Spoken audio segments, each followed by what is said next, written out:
This segment brought to you by Sure Crop, liquid crop nutrition delivered right to your farm.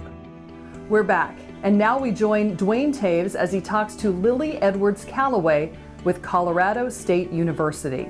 Duane Toews joining him once again here on Ag AM in Kansas, and an opportunity to catch up with Dr. Lily Edwards-Callaway, talking about one of the more pressing issues within the industry of agriculture in general, particularly in the livestock industries, animal welfare, and I had an opportunity to talk with producers recently about some perspectives on why it's important and how it's viewed from outside the industry. Tell us a little about that.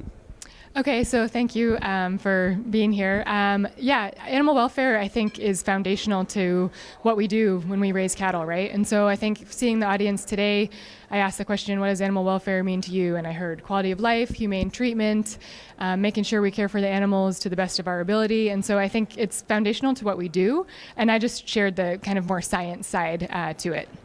We're thinking about the presentation, talking about 5 freedoms, I think is one of the key points that the presentation had that kind of brings some clarity, I guess, for some people. Yeah, so the 5 freedoms have been around for a long time. 1979 is when they were codified. And so a lot of industries have taken those to be kind of foundational to their animal welfare programs. Freedom from hunger and thirst, freedom from discomfort, freedom from pain, injury, and disease, freedom to perform natural behavior, and freedom from fear and distress. That was like a test. So I think if we think about all those things, it's nothing that we wouldn't consider that we'd want to provide to an animal.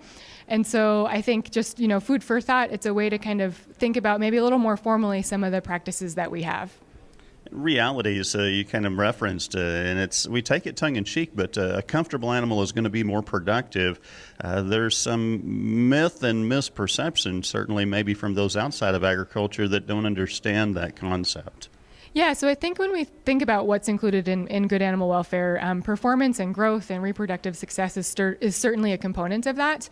It's the basic health and function of the animal has to be there for them to be in a production setting.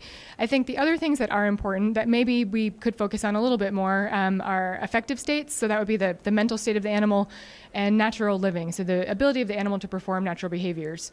So to your point, generally if they're able to do all those things, then their balance and their physical and mental state is probably going to be pretty good. Other issues that you see working with producers or for consumers that have cropped up in the recent past? So I think the one that probably in terms of cattle production that's being talked about fairly currently is pain mitigation for painful procedures. So I think generally people can accept that some of the husbandry procedures that we have to do, they understand why we have to do them if we explain it.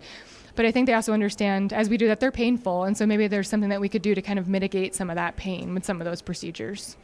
Certainly, we think about as we evolve and progress, we operate differently now than what some producers had or grandparents maybe had done it. And we continue to learn and evolve in the industry. Yeah, I mean, I think the cattle sector is always evolving, animal welfare science is always evolving, and so I think sometimes people get frustrated because they're like, well, this is the topic now, what's going to be next? And I would say there's always going to be a next, right? That's what life is. It's a cycle, and we keep trying to get better, and the topics change. So I think that's just a natural part of life that is what we're here to do. Our thanks to Dr. Lily Edwards-Callaway joining us on Ag AM in Kansas. Jamie, we'll send it back to you. Thanks, Duane. Come back after the break for the Kansas Farm Bureau update.